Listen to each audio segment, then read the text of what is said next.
마태복음 7장 21절부터 29절까지의 말씀입니다. 마태복음 7장 21절부터 29절까지의 말씀 같이 저와 함께 한 절씩 교독하도록 하겠습니다. 제가 먼저 읽겠습니다. 나더러 주여 주여 하는 자마다 다 천국에 들어갈 것이 아니요 다만 하늘에 계신 내 아버지의 뜻대로 행하는 자라야 들어가리라.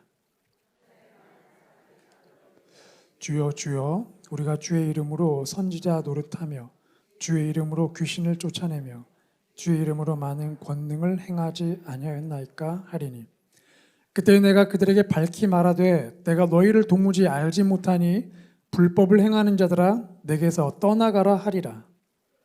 누구든지 나의 이 말을 듣고 행하는 자는 그 집을 반석 위에 지은 지혜로운 사람 같으리니 비가 내리고 창수가 나고 바람이 불어 그 집에 부딪히되 무너지지 아니하나니 이는 주추를 반석 위에 놓은 까닭이요 행하지 아니하는 자는 그 집을 모래 위에 지은 어리석은 사람 같으리니 비가 내리고 창수가 나고 바람이 불어 그 집에 부딪히매 무너져 그 무너짐이 심하니라. 이 말씀을 마치심에 무리들이 그의 가르치심에 놀라니 함께 읽겠습니다. 이는 그 가르치시는 것이 권위 있는 자와 같고 그들의 서기관들과 같지 아니함일러라. 아멘. 오늘은 주님만 부른다고 구원받는 게 아닙니다 라는 제목으로 말씀을 나누고자 합니다. 제가 하는 말이 아니고 성경에 기록되어 있는 말씀입니다. 주님만 부른다고 구원받는 게 아닙니다. 오늘 본문은 산상수훈을 마무리하는 시간입니다. 예수님께서 산에 오르셔서 무리들에게 수많은 메시지들을 던지셨죠. 저희가 그동안 또 산상수훈을 계속 집중적으로 들어왔습니다. 그 산상수훈을 들은 사람들의 반응이 무엇인가? 오늘 본문의 마지막에 나오는 것처럼 무리들이 깜짝 놀랍니다. 충격을 받죠. 당시에 무리들에게 성경을 가르쳐주던 그런 서기관들의 가르침과는 다른 뭔가 영적 권위가 있구나 깜짝 놀랍니다.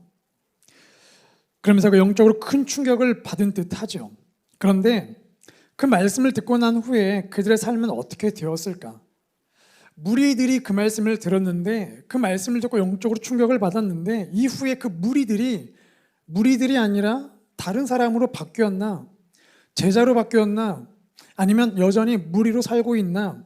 성경에는 기록되어 있지 않지만 그 많은 사람들이 깜짝 놀랐음에도 불구하고 나중에 우리가 살펴보겠지만 예수님께서는 그 무리들 가운데에 어쩌면 그 많은 사람들 가운데에 극히 일부분의 사람만을 선택하십니다.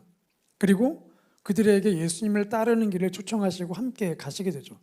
그런 걸 보면 어쩌면 그 말씀에 영적으로 깨닫고 충격을 받지만 그 충격은 그때의 충격일 뿐 그 충격이 그리 오래 가지 않았다는 것을 저희가 조금이나마 추측해 볼 수가 있죠.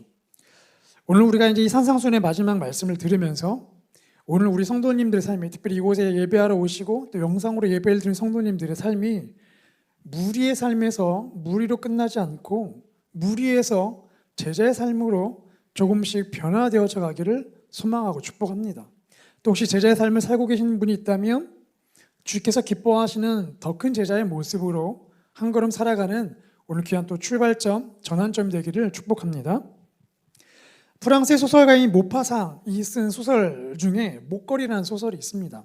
그 소설을 보면 프랑스의 어느 가난한 공무원과 결혼한 마틸드라는 한 여인이 등장합니다. 이 여인은 미모가 뛰어나고 매력적이죠. 그런데 가난한 공무원과 결혼하였기 때문에 그런 사치스럽고 호화스러운 귀족들처럼 살지 못하는 자신의 그런 가난한 살림에 불평과 불만을 하며 살게 됩니다. 그러다 어느 날 남편이 초대장 하나를 가져왔죠. 그 초대장은 교육부 장관이 파티를 여니 그 파티에 초대한다는 내용이었습니다. 남편이 아내와 함께 그곳에 갈 생각에 흥분되어서 초대장을 보여줬는데 마틸드는 기분이 영 좋지가 않습니다. 그런 곳에 가려면 이 예쁜 옷이 있어야 하는데 이 형편살이 가난한 살림에 그런 옷이 없다는 거죠. 그래서 불평했습니다. 그래서 남편이 자기가 사냥총을 사기 위해서 모아놨던 돈이 있는데 그 돈을 꺼내면서 여보 그러지 말고 예쁜 드레스 하나 장만하구려. 그래서 그 장만을 하라고 돈을 주었습니다. 근데 그날 또 마틸드가 또 짜증을 내는 거죠. 드레스 사면 뭐합니까? 그 옷에 붙일 장식구 하나 없는데. 그때 남편이 얘기하죠. 당신 그 친구 중에 그 포레스트의 부인이라고 있지 않아요. 그 부인은 장신 꽤 많던데 하나만 빌립시다. 그래서 드디어 드레스를 사고 자기 친구를 찾아가서 화하게 빛나고 있는 진주 목걸이를 하나를 빌립니다. 다이아몬드 목걸이를 빌리게 되죠. 그리고 이제 그 옷을 입고 파티에 갑니다.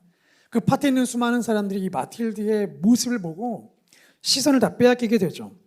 그렇게 파티가 끝나고 집에 돌아왔는데 순간 마틸드가 목걸이가 없다는 것을 발견하게 됩니다. 깜짝 놀랐죠. 그래서 다시 파티장에 돌아가고 왔던 길을 왔다 갔다 찾아봐도 아무리 봐도 목걸이를 결국 못 찾게 됩니다. 그래서 어쩔 수 없이 그 목걸이를 돌려주긴 해야 하니까 그 목걸이를 똑같은 목걸이를 찾고 그 목걸이가 약 6천만 원짜리라는 것을 알게 돼서 빚을 내어서 그 목걸이를 사서 결국 친구에게 돌려줍니다. 그리고는 10년 동안 열심히 그 빚을 갚기 위해 가난하고 더 비참한 삶을 살게 되죠. 그렇게 10년이 지났습니다. 어느 날 마틸드가 길을 가다가 그 친구를 만났습니다. 너무나 반가웠죠. 근데 그 친구가 마틸드를 보고 깜짝 놀란 겁니다. 그때의 그 미모는 어디로 다 사라지고 모습이 폭삭 늙어서 손은 거칠어져 있는 거죠. 그래서 친구야 왜 이렇게 되었니? 라고 이야기하니까 마틸드가 그때서야 10년 전 그 목걸이 이야기를 꺼냅니다. 사실은 그때 목걸이 이렇게 하면서 내가 잊어버렸는데 똑같은 거 살려고 그래서 빚내서 살다가 지금 빚 갚다가 이렇게 고생 끝에 살고 있다. 그리고 겨우 빚을 갚았다 라고 이야기를 합니다. 그때 그 친구가 마틸드에게 충격적인 이야기를 합니다. 어머 미안해. 그거 겨우 10만 원짜리 가짜 목걸이였는데. 그러니까 이 대목을 읽는 순간 이 마음에 갑자기 저도 허탈함이 몰려오더라고요. 와, 가짜 목걸이가 진짜인 줄 알고 가짜인 걸 알았으면 그러지 않았을 텐데 가짜 목걸이가 진짜인 줄 알고 빚을 내가지고 그 목걸이를 어렵게 사서 돌려주고 그 빚 갚으려고 10년 동안 그 젊은 시절을 허망되게 보내버린 이 마틸드의 삶. 만약 우리의 지금 신앙생활이 가짜로 판명된다면 어떻게 될까요? 얼마나 큰 충격이겠습니까? 오늘 본문을 보면 자신의 신앙생활이 진짜인 줄 알았는데 가짜로 판명된 사람들이 등장하고 있죠. 그 사람들을 보기 전에 질문을 드립니다. 성도님 여러분들은 구원받으셨습니까? 구원받으셨다면 그 근거가 무엇입니까? 만약 천국에 들어가려는 그 순간 사단이 여러분을 붙잡고 넌 천국에 갈 수 없어라고 말할 때에 과연 어떤 근거로 내가 천국에 갈 수 있다고 당당하게 말씀하실 수 있겠습니까? 만약 구원의 근거가 있다고 한다면 두 번째 질문입니다. 여러분은 예수님을 따라가는 제자이십니까? 어떠한 근거로 제자라고 당당하게 말씀하실 수 있습니까? 오늘 예수님께서 오늘 본문을 통해서 이 질문들을 저희에게 던지십니다. 우리 먼저 21절 말씀을 같이 읽겠습니다. 시작.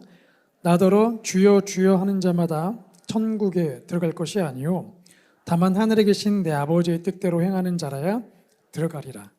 첫 번째 오늘 본문을 보면 주님의 이름을 부른다고 다 천국에 들어가는 것이 아니라는 것이죠. 예수님을 따르는 무리들 중에 아마 예수님께 주여 주여 하는 사람들이 당시 있었던 것 같습니다. 그래서 예수님께서 그런 무리를 향해 말씀하시죠. 주여 주여 한다고 다 천국에 가는 게 아니다. 아마도 이 말씀을 듣기 직전에 예수님께 주여 했던 사람들이 있었다면 아마 뜨끔했을 겁니다. 나를 향해서 말씀하시는 건가? 근데 로마서 10장 13절을 보면 누구든지 주의 이름을 부르는 자는 구원을 받으리라는 말씀이 기록되어 있습니다. 그러면 주의 이름을 부르면 다 구원받는다고 했는데 왜 예수님은 주여 주여 부른다고 구원받는 게 아니라고 말할까? 이 말씀이 서로 상충되는 거 아닌가? 주라는 단어의 뜻을 보면 그렇지 않다는 것을 저희가 알 수가 있죠. 이 주라는 호칭은 단순히 높은 사람을 향해 부르는 호칭의 개념이 아니라 헬라어로 퀴리오스라는 단어입니다. 많이 들어봤죠. 황제를 뜻하는 단어죠. 노예가 자기 주인을 부를 때 쓰는 단어가 바로 이 퀴리오스라는 단어입니다. 주여, 내 주인이여 이 뜻이죠. 그러니까 이 단어에는 주라는 말을 할 때에는 나는 당신의 종이니 주인님 나에게 말씀하시면 내가 순종하고 복종하겠습니다 라는 뜻이 그 안에 담겨 있는 겁니다. 그러니까 주여 주여 했음에도 불구하고 구원을 못 받는다는 건 그 주라는 의미를 생각하지 않고 그냥 상습적으로 썼다라는 것이죠.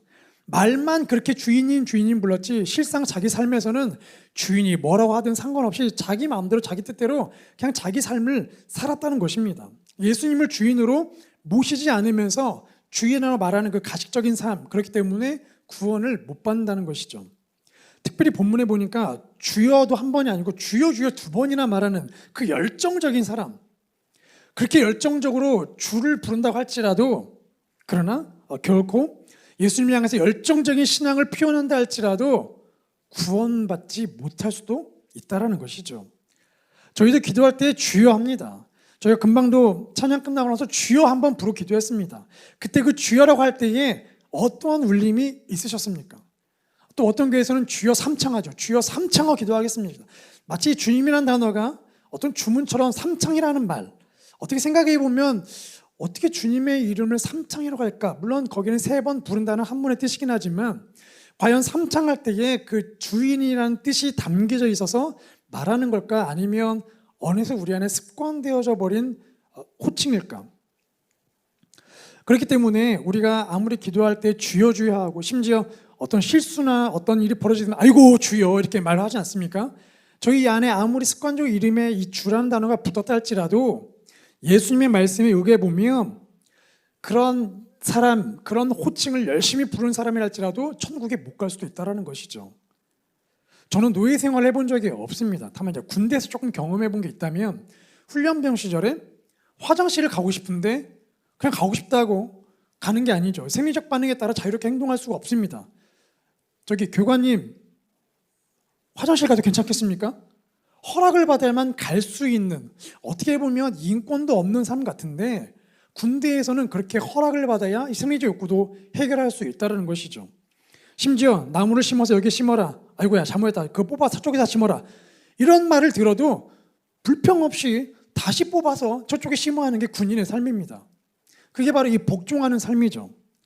그렇게 비교해 생각해 보면 과연 우리는 예수님을 나의 주인으로 모시고 살고 있나? 한번 돌이켜보게 되는 거죠. 예수님을 주인으로 모신다면 무엇을 하든지 예수님께 물어봐야 합니다. 주님, 제가 이 집을 사도 되겠습니까? 이 차를 사도 되겠습니까? 심지어 주님, 제가 이 식당에 들어가도 될까요? 뭐 사소한 걸 할지라도 그렇게 하나하나 묻고 사는 삶이 진짜 예수님을 주인으로 모시고 살아가는 삶이라는 거죠.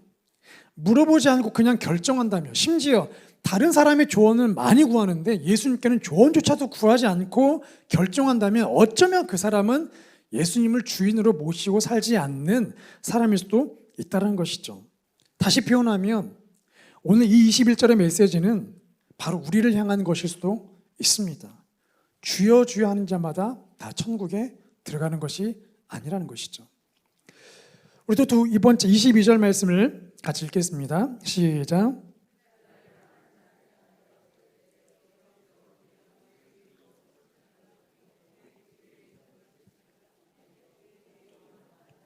행하지 아니하였나이까 하리니, 두 번째를 보면 사역을 잘한다고 해서 다 천국에 들어가는 게 아니라는 겁니다. 조금 더 충격적인 내용이 나오죠. 그날에 많은 사람이, 그날은 언제일까요? 우리가 죽어서 예수님 앞에 서는 그날입니다. 심판의 날이죠. 그날 무슨 일이 일어나는가? 나는 정말 열심히 사역했기 때문에 당연히 천국 갈 줄 알고 당장이 천국으로 가려고 하는데, 오른편에 서려고 하는데 천사가 막습니다. 아니야, 너는 왼편이야, 너는 염소의 자리로 가야 돼. 무슨 소리야, 내가 사역을 열심히 했는데. 아니야, 그렇지 않다. 혹시 이 말씀 들어본 적 없느냐 하면서 22절 말씀을 천사가 저희에게 들이내밀지도 모릅니다. 22절 말씀을 보면 주님의 이름으로 살았던 사역자들이 등장하고 있죠. 주의 이름으로 선지자 노릇을 했습니다. 저희처럼 말씀을 가르치는 어떤 교역자나 장로님처럼 양육하는 리더들, 구역장, 순장들, 이런 리더들의 모습이죠. 주의 말씀을 가지고 양육하는 리더의 모습으로 주님의 이름으로 그 직분을 받고 살았습니다. 열심히 가르쳤습니다. 그런데 구원받지 못할 수도 있다는 겁니다. 더 놀라운 건 주의 이름으로 귀신을 쫓아내고 많은 권능을 행했대요. 성도님들 가운데도 성령의 충만으로 병을 고치는 분들도 있습니다. 저희 동네 옆에도 천도관이 지금도 있던데, 천도관은 잘 아시죠?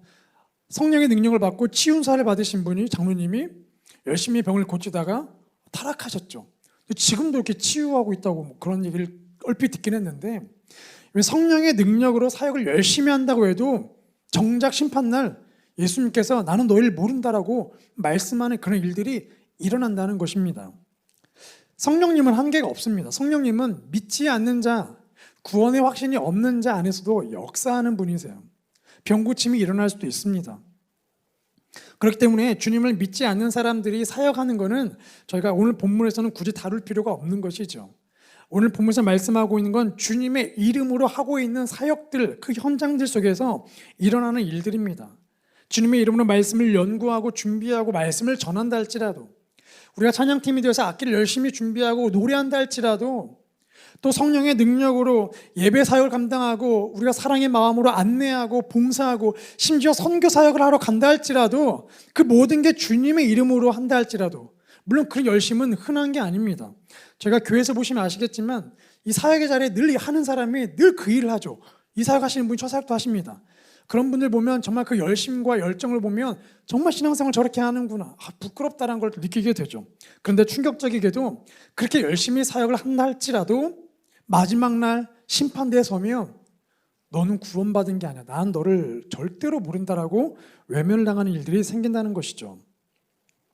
왜 사역을 하고도 왜 이런 일들이 일어나게 되는 것일까? 예전에 이제 인도에 아우리치를 갈 일이 있었는데 어떤 집사님께서 이 물품을 선교사님께 꼭 전달해 달라는 겁니다. 그래서 뭐예요? 물어봤더니 선교사님이 고혈압병이 있는데 그 인도 현지에서 약을 못 구해서 이 약을 전해 달라는 거예요. 그래서 이제 그 약을 트렁크에 넣고 이제 떠났습니다. 도착하자마자 바로 그것을 선교사님께 드렸죠. 근데 선교사님께서 저한테 뭐 고맙다는 말씀 한마디도 없이 이게 그 약이군요 그러더니 그 집사님께 전화를 거셔서 막 고맙습니다, 아이고 잘 먹을게, 건강하게 인사를 하시는 겁니다. 근데 그 장면을 보면서 제 마음에 서운한 마음이 하나도 안 들더라고요. 왜 안 들까요? 당연하지 않습니까? 제가 준비한 게 아니라 그 집사님이 어렵게 구해서 준비한 거기 때문에 제가 드리는 게 아니기 때문에 서운할 게 전혀 없더라는 것이죠. 우리가 예수님의 이름으로 말씀을 전하고 병을 고치고 능력을 행하는데 왜 그런 예수님께 외면을 당할까? 그 모든 사역들을 통해서 얻는 영광을 마치 본인이 가지고 본인이 준비한 것처럼 그 영광들을 다 가로채기 때문에 그렇습니다. 열심히 사역하고도 사실은 그 사역이 내가 주인이 되어서 영광받기 위해 예수님을 종부리듯이 자 이제 여기 병 좀 고쳐보시오, 병 고쳤네? 제가 고쳤습니다. 이 모든 영광들을 다 가로채기 때문에 그렇게 열심히 사역을 해도 결국 외면을 당한다는 것이죠. 사역을 통해 자신을 드러내길 좋아하는 사람들은 분명히 있습니다. 뭔가 보이는 사역에 관심 많죠. 그 중심에 있고 싶죠. 내 업적, 내가 했던 경력들, 내가 남겼던 흔적들, 그런 능력들을 자랑할 때 목소리가 커집니다. 자신에 대한 자부심이 크죠. 그런데 안타까운 건 마지막에 예수님께서 그런 사람들은 외면하신다는 겁니다. 혹시 우리가 그러고 있지는 않습니까? 우리가 여러 사역을 감당하고 있는데 내가 하고 있는 그 노력을 알아주지 않는다고 해서 혹시나 기분 나빠하고 마음 상하지는 않습니까? 주님이 드러나시는 걸로 기뻐하지 않고 혹시 내 이름을 드러내기 위해서 사역하고 있지는 않습니까? 오늘 예수님께서 그때의 무리들이 아니라 오늘 우리들에게 그 말씀을 하시는 거죠. 아무리 주의 이름으로 사역을 감당한다 할지라도 도무지 내가 너희를 알지 못한다.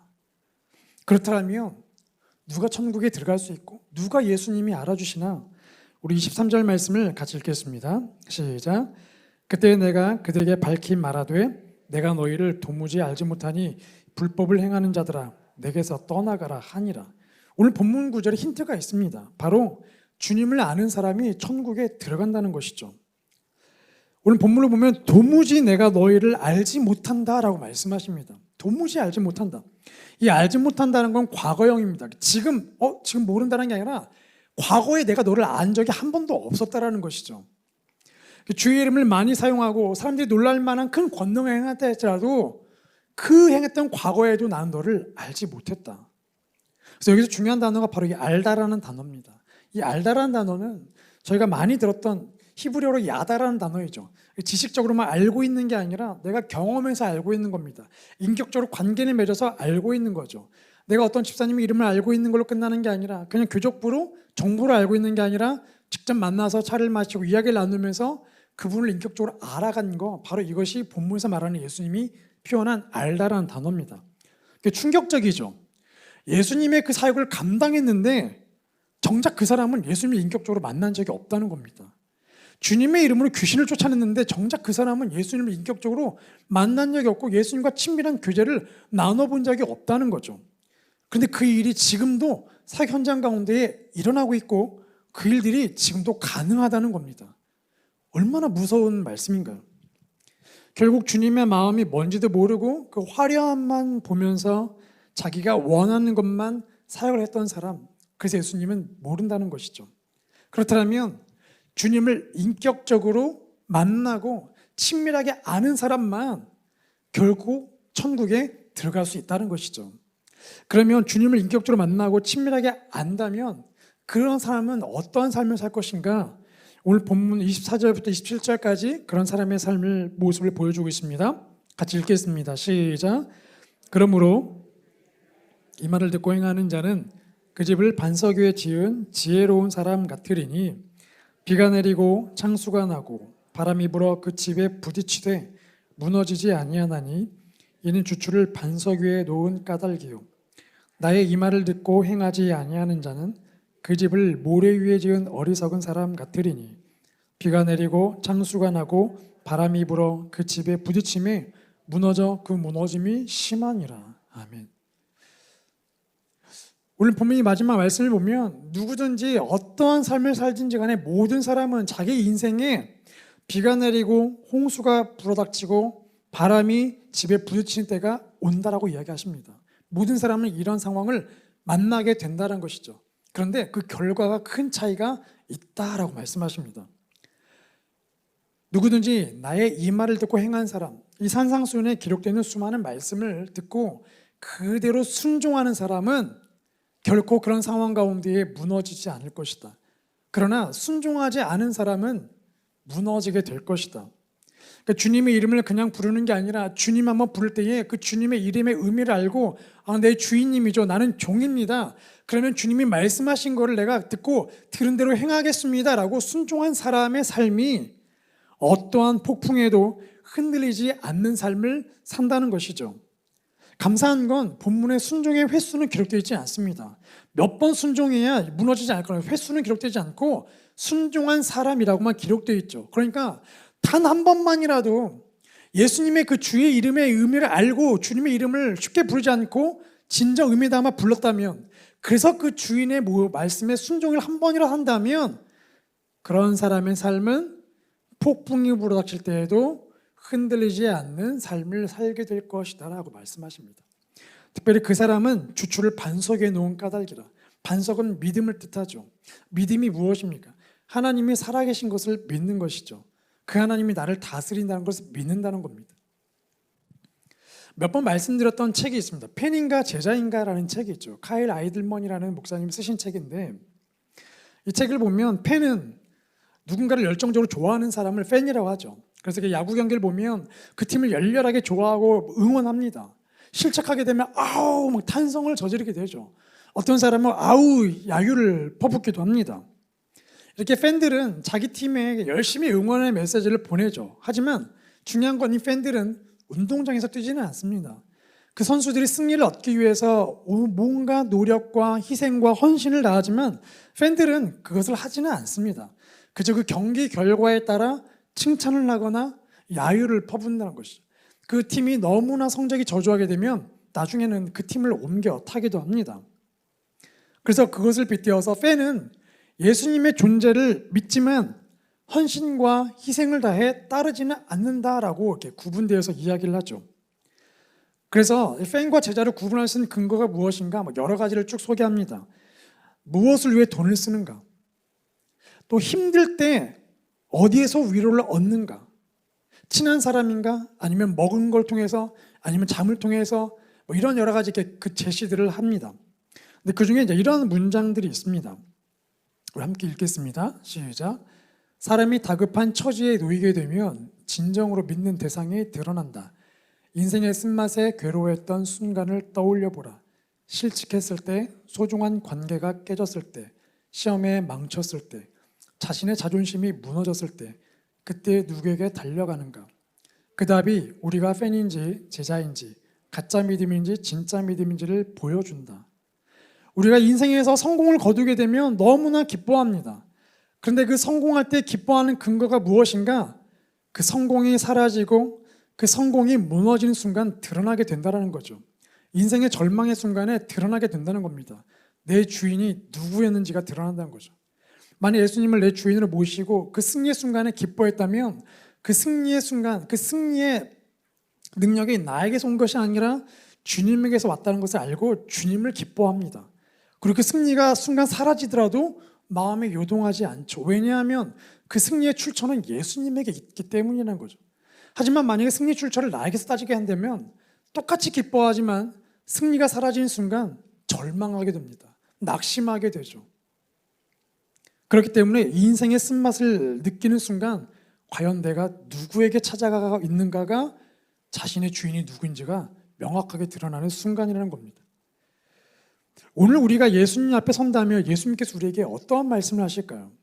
오늘 우리가 이 예배를 마치고 집에 가다가 하나님 앞에 갑자기 가게 되었다면 예수님께서 우리에게 뭐라고 말씀하실까요? 내가 잘 아는 내 사랑하는 아들과 딸이라고 말씀하실까요? 아니면 내가 너희를 도무지 알지 못한다라고 말씀하실까요? 우리가 사역을 많이 하고 길게 했을수록 오늘 본문의 말씀에 그 무리들의 상황에 오늘 우리를 적용해 보아야 할 것입니다. 주님을 부를 때도 이제는 쉽게 부르는 것이 아니라 그 의미를 곱씹어 보면서 나의 주인이라는 의미를 곱씹어 보면서 조심스럽게 주님을 불러봐야 할 것입니다. 오늘 우리 여기에 모인 분들이 직분에 상관없이 사역 연수에 상관없이 성별에 상관없이 오늘 주님 앞에 깨어나길 소망합니다. 그래서 오늘 본문의 말씀을 통해 오늘 우리를 초청하시는 거죠. 오늘 주님을 더 알아가는 것, 주님과 친밀함을 누린다는 것이 무엇인지 그것에 집중하기를 원한다. 내가 너희를 도무지 알지 못하니가 아니라 내가 이미 너를 알고 있었다라고 말씀하시는 그 친밀한 관계로 오늘 우리를 초청하십니다. 혹시 오늘 우리의 삶이 최근에 우리의 삶이 뭔가 사역을 행하고 뭔가 인정받는 것에 초점이 맞춰 있었다면 오늘 우리의 영적 방향을 바꿔서 주님을 알아가는 그 자리에 머물기를 소망합니다. 수많은 기도 제목들을 읊조리기 전에 그 주님의 마음이 무엇인가 묻고 그 주님의 마음에 반응하는 우리 성도님들, 그래서 오늘 예배 가운데에 하나님께서 우리를 초청하시고 친밀함을 초청하셨는데 그 초청에 우리가 반응할 수 있기를 소망하고 축복합니다. 마지막에 무리들이 말하죠. 야, 이것은 선지자들의 가르침과 전혀 다른 영적 권위가 있도다. 그 똑같은 깨달음을 했지만 그 무리들은 무리들로 남았다면 오늘 우리들은 예수님의 제자로 살겠습니다. 쉽지 않은 그 결정을 주 앞에 고백하고 오늘 이 예배를 주 앞에 드리는 시간 되기를 소망하고 축복합니다. 우리 같이 함께 찬양하겠습니다.